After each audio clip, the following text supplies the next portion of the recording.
অনু তার বাবাকে গলার মধ্যে ছুরি ধরিয়ে ব্ল্যাকমেল করে যেন হসপিটালের সব ঘটনা মিস্ত্রিদেরকে না বলে। যদি সব সত্যি ঘটনা বলে দেয় তাহলে মিস্ত্রিকে এই ছুরির দ্বারা মারা হবে। সো বন্ধুরা, এরপর কি হলো সেটাই দেখাবো আজকের সিঁদুর উন্মোলন ধারাবাহিকের 158তম পর্বে। সো বন্ধুরা, ভিডিওটি লাইক করে চ্যানেলটি সাবস্ক্রাইব করে আজকের এক্সপ্লেনেশন ভিডিওটি এনজয় করতে থাকো।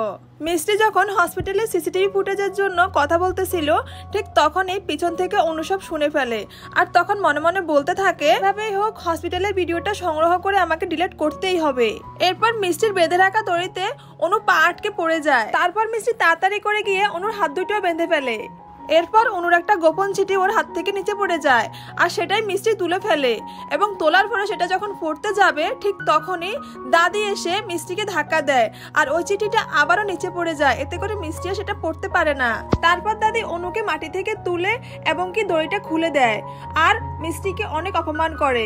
আর এইদিকে অর্জুন এসেও মিস্ত্রিকে তুলে নেয়। তারপর মিস্ত্রি দাদিকে বলে এই চিঠিটা পড়লেই অনু সব মিথ্যা ধরা পড়বে।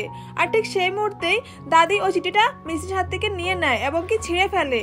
আর দাদিমা বলতে থাকে, আমি জেনে গেছি তুমি অনুকে ফাঁসানোর জন্য একদম উঠে পড়ে লেগেছ। আর ঠিক সেই মুহূর্তে অর্জুনও বলে ওঠে, আপনি অনুর মিথ্যাকে সত্যি ভাবতেছেন। আপনার কাছে ও মিথ্যাটাকে এমন ভাবে বলতেছে যেন আপনার কাছে সত্যি মনে হচ্ছে ওটা। তারপর দাদি বলে ওঠে, কার কথা সঠিক আর কার কথা যে মিথ্যা সেটা আমি কিভাবে বিচার করব? এটার জন্য কি একটা মেশিন অর্ডার করব তাহলে? তারপর অর্জুন বলে, ঠিক আছে, সেই মেশিন তাহলে আমিই আনবো। এদিকে মিস্ত্রি বলে, না অর্জুন, এটা কিভাবে সম্ভব?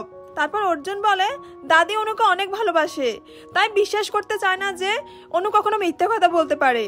যদি আমি মেশিনটা আনি তাহলে সবকিছু ধরা পড়বে, অনু কি মিথ্যা বলতেছে নাকি সত্যি বলতেছে। তাহলে মেশিনটাই প্রমাণ করে দিবে সবকিছু। তখন অনু বলে, ঠিক আছে, আমার কোনো সমস্যা নেই। আর দাদি বলে, তাহলে তো ঠিকই আছে, তাহলে এবার পুরো পরিবারের সামনেই অনু সত্যিটাও প্রমাণ হবে। সো বন্ধুরা, অর্জুন কি আদেও পারবে সেই মেশিনটা আনতে এবং অনুর মুখোশটা খুলে দিতে? সেটা জানতে হলে আমাদের চ্যানেলটিকে সাবস্ক্রাইব করে রাখুন। সো আগামী পর্বে আবার দেখা হচ্ছে।